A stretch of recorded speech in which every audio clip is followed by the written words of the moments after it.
Have you ever been confused by what an English speaker says? After you. After me? Who's after me? I don't think anyone's after me. Fancy a coffee? Fancy? Like fancy dress? Fancy? Like fancy restaurant? Fancy? Huh? Would you like some water? I'm good. You're good? Good at what? Football? English? Cooking? Me too, and I'm from here. A problem that a lot of language learners face when they listen to English speakers, they maybe don't understand a word, or maybe the speaker doesn't use the rule that they're used to. I'm Kit, I'm from the UK, and I'm an English teacher here at Speak Up London, which is a school right in the heart of Oxford Street. Today, we're going to go over some common phrases and words that English speakers might say and that language learners might not understand. Stay to the end of the video, and I'll reveal to you one of the most commonly misunderstood phrases in English. Fancy a coffee? Fancy? Like fancy dress? Fancy? Like fancy restaurant? Fancy? Huh? See? So let's explain what they just said. In everyday English, we often drop words. Instead of saying, do you fancy a coffee? We just say, fancy a coffee. Fancy here means would you like or do you want? So, fancy a biscuit, fancy some water, fancy going out, fancy a free trial class at Speak Up London. So say it with me, fancy a coffee, fancy a coffee. Good, now change it. Fancy a sandwich, fancy a walk. You can change it for any noun. Fancy some water? I'm good. You're good? Good at what? Football? English? Cooking? So let's explain what happened. In English, I'm good doesn't always mean that you're talented or special at something. We can use it to respond to an offer. It means no thanks. For example, more cake? I'm good. Can we talk about it? I'm good. It means I'd rather not. Do you want more homework? I'm good. Definitely not. Now try it with me. Fancy some tea? I'm good. Fancy a drink later? I'm good. You in the queue?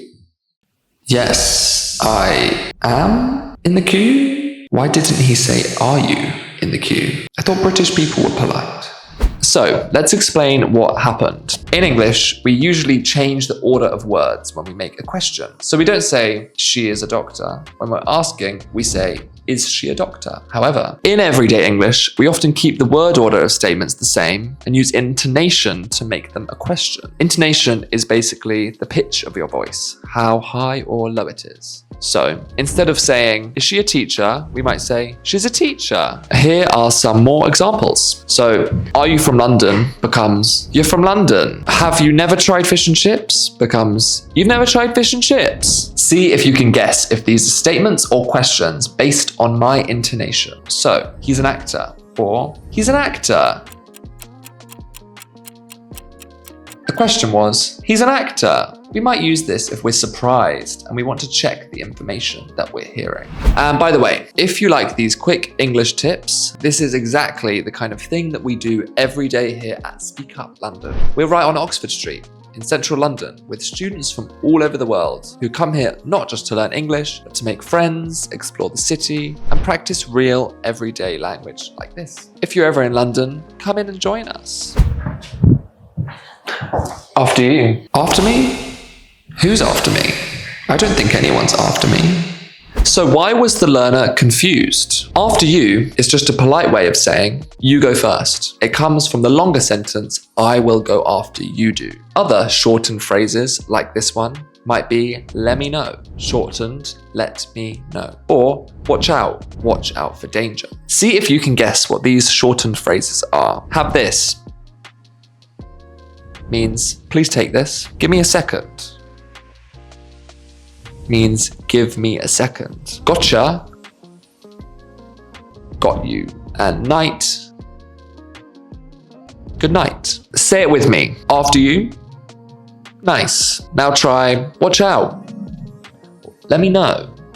Now for one of the words that confuses students the most. Here you go. Cheers. Cheers. Did I do something? Am I being celebrated? In British English, cheers can mean thank you or goodbye, It's not only used when we're drinking. Cheers for watching this video.